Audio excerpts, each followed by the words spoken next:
ರಾಜ್ಯದಲ್ಲಿ power sharing ವಿಷಯವಾಗಿ ಇನ್ನೇನು ಕೆಲವೇ ಹೊತ್ತಲ್ಲಿ ಬ್ರೇಕ್ಫಾಸ್ಟ್ ಮೀಟಿಂಗ್ ನಡೆಯುತ್ತೆ. ಸಿದ್ದರಾಮಯ್ಯ ಹಾಗೆಯೇ ಡಿಕೆ ಶಿವಕುಮಾರ್ ಮಧ್ಯದಲ್ಲಿ ಬ್ರೇಕ್ಫಾಸ್ಟ್ ಮೀಟಿಂಗ್ ನಡೆಯುತ್ತೆ. ಅದಾದ್ಮೇಲೆ ನಾಳೆ ಸೋನಿಯಾ ಗಾಂಧಿ ನೇತೃತ್ವದಲ್ಲಿ ಸೊಲ್ಯೂಷನ್ ಏನ್ ಕಂಡುಹಿಡಿತಾರೆ ಅನ್ನುವಂತ ಕುತೂಹಲ ಇದೆ. ಈ ಮಧ್ಯದಲ್ಲಿ ಕಾಂಗ್ರೆಸ್ ಅಲ್ಲಿ ಆಗ್ತಿರುವಂತ ಈ ಕುರ್ಚಿ ಕಿತ್ತಾಟದ ಬಗ್ಗೆ ಕಾಂಗ್ರೆಸ್ನ ಶಾಸಕರು ಏನ್ ಸ್ಟೇಟ್ಮೆಂಟ್ ಕೊಟ್ಟಿದ್ದಾರೆ ನೋಡೋಣ. ನೋಡಿ, ಒಬ್ಬರು ಇಳಿಸಿದ್ರೆ ರೆಬಲ್ ಆಗ್ತಾರೆ, ಇನ್ನೊಬ್ಬರು ಇಳಿಸಿದ್ರೆ ರೆಬಲ್ ಆಗ್ತಾರೆ. ಇದೆಲ್ಲ ಸಹಜ ನಡೀತದೆ. ಇದೆಲ್ಲ ಊಹಾಪೋಹಗಳು ನಡೀತದೆ. ಇದು ಯಾವುದೂ ನಡೀಲಿಕ್ಕಿಲ್ಲ. ಬಹುಶಃ ಸದ್ಯದಲ್ಲೇ ಒಂದು ಇತಿಶ್ರೀ ಹಾಡ್ತಾರೆ. ಸದ್ಯ ನಮ್ಮ ರಾಷ್ಟ್ರೀಯ ನಾಯಕರು ತೀರ್ಮಾನ ಮಾಡಿದ್ದಾರೆ. ರಾಹುಲ್ ಗಾಂಧೀಜಿಯವರು ಬಂದಿದ್ದಾರೆ.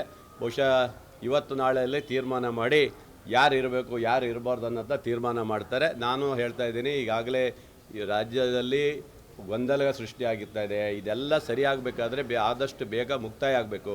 ಇಲ್ಲಾಂದರೆ ಕಾಂಗ್ರೆಸ್ ಪಕ್ಷಕ್ಕೆ ಹೊಡೆತಾಗುತ್ತೆ. ಇದು ಕಾಂಗ್ರೆಸ್ ಪಕ್ಷಕ್ಕೆ ಹೊಡೆತಾಗುತ್ತೆ. ಕಾರ್ಯಕರ್ತರಿಗೆ ಉತ್ತರ ಕೊಡೋಕ್ಕಾಗಲ್ಲ, ವಿರೋಧ ಪಕ್ಷರಿಗೆ ಆರಾಮಾಗುತ್ತೆ. ಆದ್ದರಿಂದ ಆದಷ್ಟು ಬೇಗ ಇತಿಶ್ರೀ ಹಾಡಬೇಕು ಅನ್ನೋದು ನಮ್ಮೆಲ್ಲರ ಉದ್ದೇಶ. ನಮ್ಮ ಚೀಫ್ ಮಿನಿಸ್ಟರು ನಮಗೆ ಹೆಮ್ಮೆ.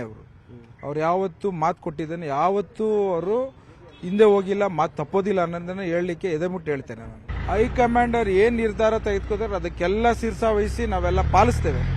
ನಮ್ಮ ಬದ್ಧತೆಯಲ್ಲಿ ನಾವು ಇರ್ತೇವೆ ಅಂತ ಹೇಳ್ತೇನೆ.